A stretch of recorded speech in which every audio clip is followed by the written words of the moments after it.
All right, so we're back for another deep dive, and today we're talking about something pretty amazing. The connection between exercise and brain power. It's fascinating Yeah, stuff. yeah, you wanted to know more about how working out can actually make you smarter. Right. And we found a fantastic YouTube video by Dr. Rosa Oh, yeah, he's great. that breaks down the science in such a clear and engaging way. Super easy to understand. Get ready for some serious aha moments. Definitely. Dr. La Rosa starts off with this really intriguing premise. Okay. He basically says our brains evolved to move. And it's not just about like being physically fit. Right. Movement is like fundamentally connected to our ability to think, to use our brains. And he brings up this wild example of sea squirts. Oh, yeah. You know those tiny creatures that basically digest their own brains once they settle down and don't need to move anymore? It's crazy, right? Yeah. It's like they're saying, okay, I don't need this brain anymore. I'm just going to eat it. Exactly. And it just goes to show how essential movement is for our brains. Like if we're not using them to their full potential, Yeah. they literally start to shrink. It's like use it or lose it. Right. So we got to keep those brains active. Absolutely.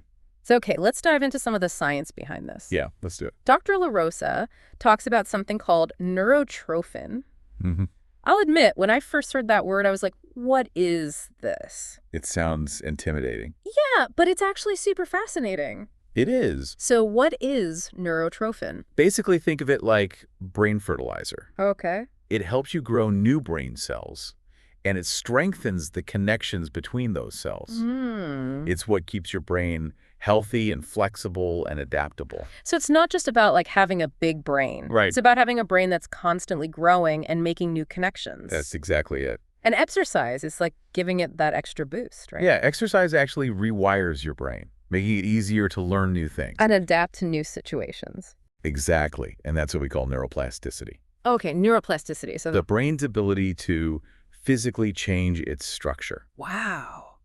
It's pretty remarkable. It is. And Dr. La Rosa mentioned this study where people who did high-intensity exercise before a language lesson, they actually learned new words 20% faster. It's amazing. That's incredible. Just 20 to 40 minutes of exercise, even less if it's high intensity, Right. can increase neurotrophin by 30%. Yeah, who knew? I know, right? Like, Exercise is such a powerful tool for our brains. it really is. And it's not just about learning languages. This applies to any skill you want to learn or any area you're interested in. Yeah, anytime you want to improve cognitive function. Let's switch gears a little bit. Okay. What about stress? Yes. I mean, we all experience it, we do. and it can definitely feel like it's just clouding our brains sometimes. Could be like a fog. Dr. La Rosa uses this great analogy of a zebra running from a lion to explain how exercise helps us process stress. I love that analogy. It's so vivid. Yeah, so the zebra is obviously experiencing this intense stress. Right. Of course. But that physical act of running is actually helping the zebra to process those stress hormones. So like they're getting it out of their system. Exactly. But humans, we often experience stress without that physical release. So we're just kind of stuck with it. Pretty much. We're left with all that cortisol swimming around in our systems. And that's not good, right? Not at all. And here's the scary part. Okay. Prolonged high levels of cortisol can actually speed up the destruction of brain tissue. Oh, wow. That's a little frightening. It is. It really highlights the importance of exercise for managing stress. Not just in the moment, Right. but for long-term brain health. It's about protecting our brains as we age. So by exercising, Yeah. we're basically sending our brains a signal that something important is happening. Exactly. Like, hey, we need to be alert and ready to go. It's like hitting the reset button on our stress response system. I like that. But okay, here's a question I had. Sure. What if you're already like a really motivated person? Do you still need to exercise to get those mental benefits? That's a great question, and it all comes down to understanding dopamine. Okay. Dopamine, the reward chemical. Exactly. And what's fascinating is that exercise not only increases dopamine production, Right. but it also increases the number of dopamine receptors in your brain's reward centers. So you're telling me that exercise can actually make things more enjoyable? Precisely. You experience pleasure more intensely. That's pretty awesome. It is. So even if you're already motivated, exercise can amplify that feeling of satisfaction and accomplishment. Okay, so we've talked about neurotrophin, stress management, dopamine. Yeah, what a combo. Are there any other brain-boosting chemicals we should know about? Oh, definitely. Exercise also increases serotonin and noradrenaline, which are crucial for regulating mood, focus, and attention. Oh, right. And I remember Dr. Rosa mentioned something pretty striking about the impact of exercise on depression. Absolutely, in some studies. Yeah. Exercise has been shown to be as effective as sertraline for treating depression. Which is And antidepressant medication. Wow, that's pretty powerful. It really is. Exercise is a powerful tool. So let's recap. We've got improved mood, stress reduction, enhanced learning, increased motivation. It's quite a list. And all from moving our bodies. Amazing, right? It seems like exercise is like a superpower for the brain. I think that's a great way to put it. You know, and I think it's important to address a common misconception here. What's that? A lot of people still think of exercise as being primarily for heart health or weight loss. Yeah, you hear that all the time. But Dr. Rosa is saying it goes way beyond that. It does. While exercise definitely benefits the heart, Right. focusing solely on that aspect misses the bigger picture. And when it comes to weight loss, Yeah. the type of exercise you do really matters. Exactly. Not all exercise is created equal. So tell me more about that. Like, what kind of exercise is best for weight management? Well, let's talk about mitochondria. Those are the energy factories of our cells. Think of them like tiny power plants that keep your body running, Sure. and exercises that increase the number of mitochondria Okay. or build muscle mass are more effective for weight management because they increase your metabolic rate. So it's not just about burning calories during the workout. It's Okay. about changing your body at a cellular level. Yeah, so you burn more calories even when you're not working out. That makes sense. And to really drive home the importance of all this, Yeah. Dr. Rosa says something pretty powerful in the video. What's that? He says, if a drug existed with all the benefits of exercise, it would be the most valuable drug ever created. Wow, that's quite a statement. It really puts things into perspective, right? It does. We have this incredible tool right at our fingertips Absolutely. that can transform our brains, our bodies, and our lives. And it's free. And it's free. You can't beat that. You can't. So get out there and move. Yeah. And speaking of moving, I'm actually feeling inspired to take a walk break myself. Me too. Let's go put these brain-boosting principles into action. I'm in. We'll be back in a bit to continue our deep dive. Sounds good. Makes you think, right? We get so caught up in those like immediate benefits of exercise, like, oh, I'll have more energy or I can fit into these jeans. Yeah. But the impact it has on our brains over time is pretty remarkable. It's like we've been given this gift, this Yeah. amazing gift, but we're only using like a tiny fraction of its potential. Well, I think that's a good way to put it. You know, like we're so quick to look for a pill or some quick fix when we're feeling down or stressed. Yeah.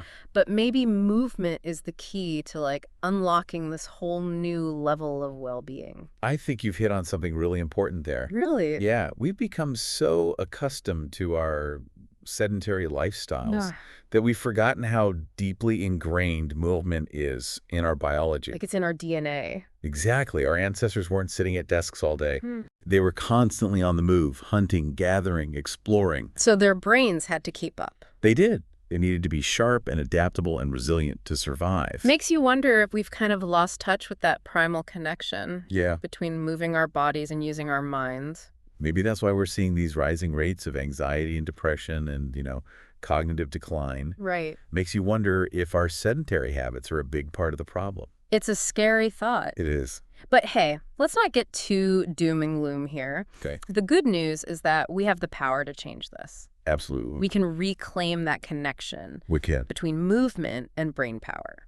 And it doesn't have to be complicated. Right. We don't have to become marathon runners. No. Or spend hours at the gym. Dr. Rosa makes that point pretty clear in the video. He does. Even small amounts of exercise can make a big difference. It's about consistency. Right. Just getting up and moving throughout the day. Yeah, take the stairs instead of the elevator. Walk or bike to work if you can. Do some stretches or light exercises during your lunch break. Those little things can really add up over time. And don't forget about having fun. Of course. Find activities you enjoy. Yeah, like dancing, swimming, hiking. Playing a sport, whatever gets you moving. When you find something you truly love, it doesn't feel like a chore. No. It's something you look forward to. So true. A way to de-stress and recharge. Who knows, you might even discover a hidden talent. Right. Or a new passion. It's all about embracing a mindset of exploration and discovery. I love that. So for our listeners, Yeah. what's the key takeaway from all this? What should they remember? I think the message is clear. Mm-hmm.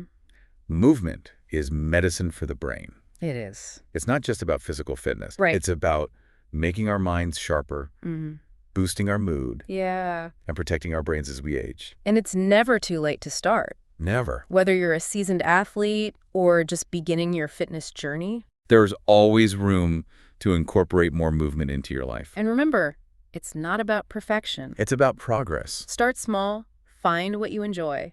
And gradually increase your activity level over time. Your brain will definitely thank you for it. It will. This has been so insightful. It has. I'm actually feeling inspired to take another walk break. Me too. Let's do it. Let's put these brain-boosting principles into action. I'm in.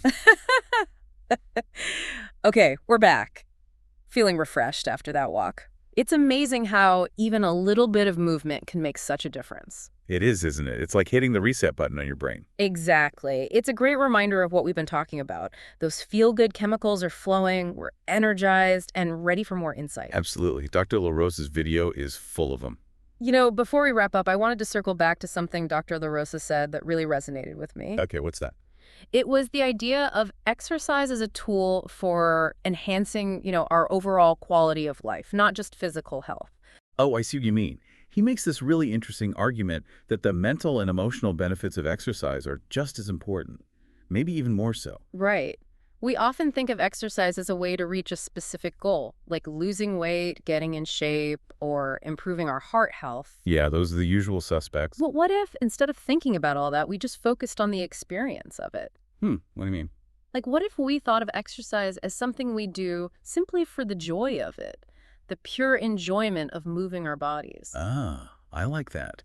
Not a chore or a means to an end. Right, exactly. And I think, when we approach it from that place of joy and empowerment, it becomes something that's sustainable. That makes a lot of sense. It's not something you dread, it's something you actually look forward to. Exactly. And when we move with that kind of intention and presence, we tap into a wellspring of energy and vitality. It goes so much deeper than just the physical benefits. It really does. It's like exercise becomes a pathway to a more fulfilling life. Yeah, it's a great way to put it. And the best part, it doesn't matter your age, your fitness level, your abilities. Anyone can experience it. Exactly. So as we wrap up our deep dive into the brain-boosting power of exercise, I have one final challenge for our listeners. Okay, I'm listening. We've covered a lot today, but I don't want anyone to feel overwhelmed. Just pick one small thing you can do today. Just one thing to move your body a little bit more. Love it. Small steps. It could be as simple as a 10-minute walk, maybe some stretches while you're watching TV. You could even just put on some music and dance around your living room. Exactly. The key is to start somewhere and have fun. Remember, movement is a gift, and we get to enjoy that gift every day. And as you start incorporating more movement into your life, think back to what Dr. LaRosa said. If there was a drug that could do all the things exercise does, it would be the most valuable drug on the planet. It's a powerful thought, right? It reminds us we have this incredible tool right at our fingertips, and it's completely free. Absolutely. So get out there and move. Your brain and your body will thank you. Thanks for joining us on this deep dive. Until next time. We'll see you next time. Yep.